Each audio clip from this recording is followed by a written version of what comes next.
दोस्तों गेहूं की फसल में अक्सर हमारे किसान भाई ये दो गलतियां अक्सर करते हैं और इन दो गलतियों के कारण हमारे किसान भाइयों को जो उम्मीद करते हैं वो उत्पादन नहीं मिल पाता है। यदि आप उम्मीद कर रहे हो कि 1 एकड़ में हमारा 30 कुंटल उत्पादन हो या 30 प्लस उत्पादन हो और प्लस में आप ये गलतियां भी कर रहे हैं तो आपको उतना उत्पादन नहीं मिलेगा। हेलो दोस्तों, मैं हूं आपका दोस्त अभिषेक और आप देख रहे हैं आपका अपना चैनल एग्रीटेक अभिषेक। दोस्तों आज की वीडियो में हम बात करने वाले हैं गेहूं की फसल में अक्सर हमारे किसान भाइयों द्वारा दो गलती जो हमारे हर एक किसान भाई करते हैं उनके बारे में। और यकीन मानिए आप ये दो गलती अगर नहीं करते हो या ये दो सावधानियाँ आप रख लेते हो तो आपको 30 प्लस ही उत्पादन होगा। दोस्तों गेहूं की बुवाई लगभग स्टार्ट हो चुकी है। 15 अक्टूबर से गेहूं की बुवाई स्टार्ट हो जाती है और ये कंटिन्यू नवंबर तक बुवाई चलती है। अब गेहूं की बुवाई से पूर्व जो हमारे किसान भाई जो गलतियां करते हैं उन गलतियों के बारे में बात करेंगे। दोस्तों यदि आप 30 प्लस उत्पादन लेना चाहते हैं, 1 एकड़ में आप उम्मीद करते हो कि 30 कुंटल से भी ज़्यादा उत्पादन हो, तो आपको ये गलतियां देखना पड़ेगा और इन गलतियों को सुधारना पड़ेगा। भी आपका उत्पादन जो है 30 प्लस या इससे भी ज़्यादा उत्पादन हो सकता है। दोस्तों आज की वीडियो में सिर्फ मैं दो चीज़ें बताऊंगा आपको और यदि ये दो चीज़ें आप करना छोड़ देते हो या फिर इनमें सुधार कर लेते हो तो यकीन मानिए आप गेहूं की फसल में 30 प्लस ही उत्पादन लोगे, ये मेरी गारंटी है।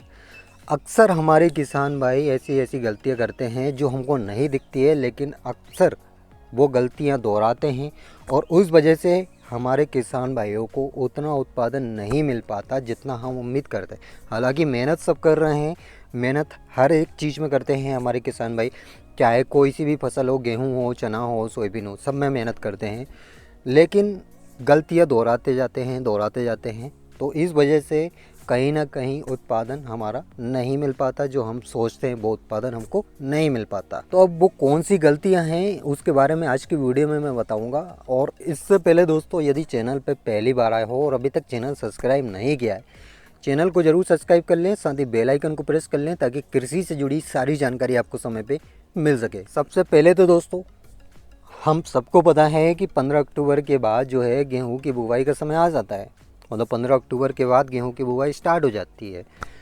अब हमारे किसान भाई क्या करते हैं, जो आपने खरीफ में फसल लगाई है, मान लीजिए सोयाबीन ही आपने लगाया है।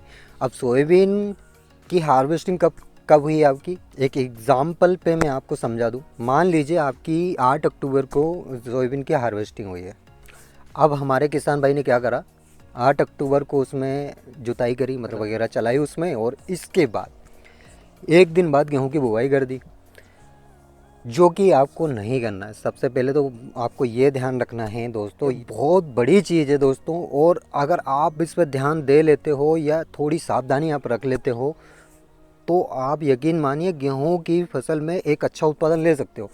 जो हमारे किसान भाई गलतियाँ करते हैं, जैसे सोयाबीन की हार्वेस्टिंग हुई उसके तुरंत बाद गेहूँ की बुवाई कर दी। दोस्तों आपको कोई भी फसल आपने जो भी लगाई हो खरीफ की फसल, इसके बाद यदि आप गेहूं की फसल लगाना चाहते हैं, मान लीजिए आपने खरीफ में सोयाबीन लगाई, इसके बाद आप गेहूं की फसल लगाना चाहते हैं, सबसे पहले तो हार्वेस्टिंग के बाद 4 से 5 दिन जो मतलब गहरी जुताई आपने कर दी, इसके बाद 4 से 5 दिन आपको खेत खाली छोड़ना है, मतलब उसमें कुछ भी नहीं करना, आपको ऐसे ही छोड़ देना है। मतलब हमने बक्खर वगैरह निकाल दी और उसमें आपको खेत को ऐसे ही छोड़ देना। इससे क्या होगा, हमारे खेत में हानिकारक कीट है और बहुत सारी चीज़ें रहती है, वो धूप के कारण मर जाएंगे, है ना।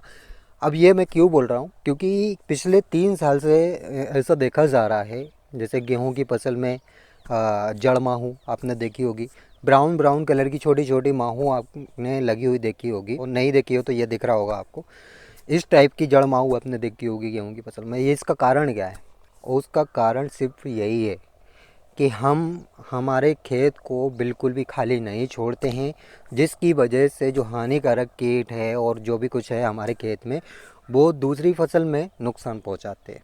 तो कोशिश करिए दोस्तों कि खेत को लंबे समय तक, मतलब आपने यदि 8 मान लीजिए 8 अक्टूबर 9 अक्टूबर को आपने हार्वेस्टिंग की, और यदि आपके पास पानी पर्याप्त मात्रा में है, लेट बुआई आप कर सकते हो, नवंबर तक आप बुआई कर सकते हो, तो उसको लंबे समय तक खाली छोड़ दें खेत को, ताकि जो हमारे खेत में हानिकारक कीट वगैरह है वो धूप के कारण मर जाए।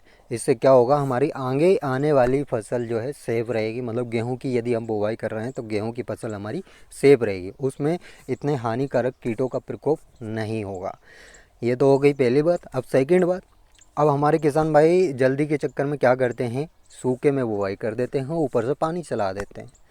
मतलब सूखे में बुवाई कर दी, ऊपर से पानी निकाल दिया। हालांकि इसमें आपका अंकुरण सब बढ़िया होगा, अंकुरण अच्छा होगा कि दाना आपका अंकुरित हो जाएगा, लेकिन इसमें आपको फसल भी बहुत बढ़िया लगेगी। लगभग जब तक कल्ले वगैरह नहीं निकलेंगे तब तक आपको फसल बहुत बढ़िया लगेगी।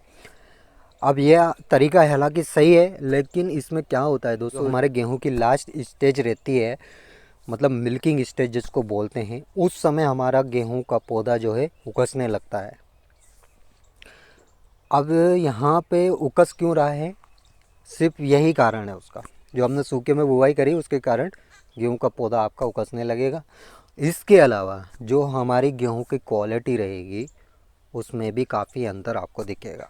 मतलब आप एक प्रैक्टिकल इसमें कर सकते हो, जैसे 2 एकड़ का खेत लेना, 1 एकड़ में आप सूखे में मतलब सूखे में बुवाई करके देखना, मतलब बुवाई कर दी इसके बाद पानी निकाल के देखना, और एक एकड़ में आपको पलेवा करके बुवाई करना है। पलेवा मतलब पहले आपने पानी निकाल दिया, इसके बाद बुवाई करना है। दोनों में आप देखोगे बहुत ज़्यादा डिफरेंस आपको लगेगा, और जो क्वालिटी का जो गेहूँ की क्वालिटी रहेगी वो जो हम पानी निकाल के जो बुवाई कर रहे हैं उसमें बेस्ट रहेगी। तो ये आपको गलती बिल्कुल नहीं करना है। 2 गलतियों पे आपको विशेष कर ध्यान रखना है, मतलब ये 2 गलतियाँ आपको करना ही नहीं है। और ऐसे ही जानकारी से जुड़े रहने के लिए चैनल, यदि आपने अभी तक सब्सक्राइब नहीं किया है तो चैनल को जरूर सब्सक्राइब कर लें, साथ ही बेल आइकन को प्रेस कर लें ताकि कृषि से जुड़ी सारी जानकारी आपको समय पे मिल सके। धन्यवाद दोस्तों।